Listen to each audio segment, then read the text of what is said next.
కాంగ్రెస్ పార్టీకి ఓటు వేస్తే టీఆర్ఎస్ పార్టీకి వేసినట్లేనని బీజేపీ నేత రాజ్యసభ సభ్యుడు లక్ష్మణ్ అన్నారు. కాంగ్రెస్ పార్టీకి ఎక్కడా క్యాడర్ లేదని ఎద్దేవా చేశారు. మునుగోడును కేటీఆర్ దత్తత తీసుకుంటానని అనడం విడ్డూరంగా ఉందని, మరి టీఆర్ఎస్ అభ్యర్థి దద్దమ్మనా అని లక్ష్మణ్ ప్రశ్నించారు.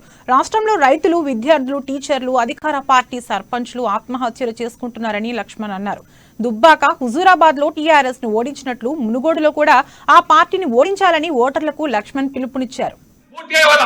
టీఆర్ఎస్ పార్టీకి తాకట్టు పెడతా ఉన్నారు. ఇవాళ ఢిల్లీలో జీవుజు అంటున్నారు. ఇవాళ కాంగ్రెస్ నాయకులు ఇవాళ బి పార్టీగా మారిపోయింది. కాబట్టి పొరపాటున కూడా మీరు ఈ యొక్క మునుగోడులో మరి కాంగ్రెస్ నమ్మి ఓటేస్తే అది కేసీఆర్ వేసినట్టే, టీఆర్ఎస్ వేసినట్టే. కాబట్టి మీరు కమలపు గుర్తుకు ఓటేసి రాజగోపాల్ రెడ్డి గెలిపిస్తే రాజగోపాల్ రెడ్డి ఒంటరి కాదు.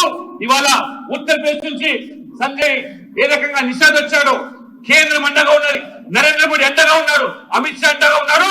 ఇవాళ ఏ రకంగా కూడా రాజగోపాల్ రెడ్డి గారు వ్యక్తి కాదు, వారి యొక్క శక్తిగా ఇవాళ మీ ముందుకు వచ్చాడు. ఒక జాతీయ పార్టీ, కేంద్రంలో అధికారంలో పార్టీ, 18 రాష్ట్రాల అధికారంలో పార్టీ. కాబట్టి దయచేసి ముదిరాజుల మీద అందరూ కూడా ఏ కుల వృత్తుల మీద ఉండి ఇవాళ మీరు జీవిస్తున్నారో మీ కుల వృత్తులన్నీ కూడా ఏ రకంగా ఇవాళ కేసీఆర్ అధికారంలోకి వచ్చిన తర్వాత మొత్తం అన్నింటినీ కూడా నేత, గీత, మత్స, కమ్మరి, కుమ్మరి, వడ్డంగి, చాకలి, నాయి అన్ని వృత్తులను కూడా నాశనం చేసేసి కేవలం మాకు బానిసలుగా ఉండాలి తప్పితే రాజ్యాధికారంలో పాలన లేదని చెప్పి ఏ రకంగా శాసిస్తున్నాడో దానికి వాళ్ళు నిరసనగానే ఈటెల రాజేంద్ర గారు అండగా ఉన్నాడు. కాబట్టి ఈటెల రాజేంద్ర గారికి పార్టీ అండగా ఉన్నది, కేంద్రం అండగా ఉన్నది.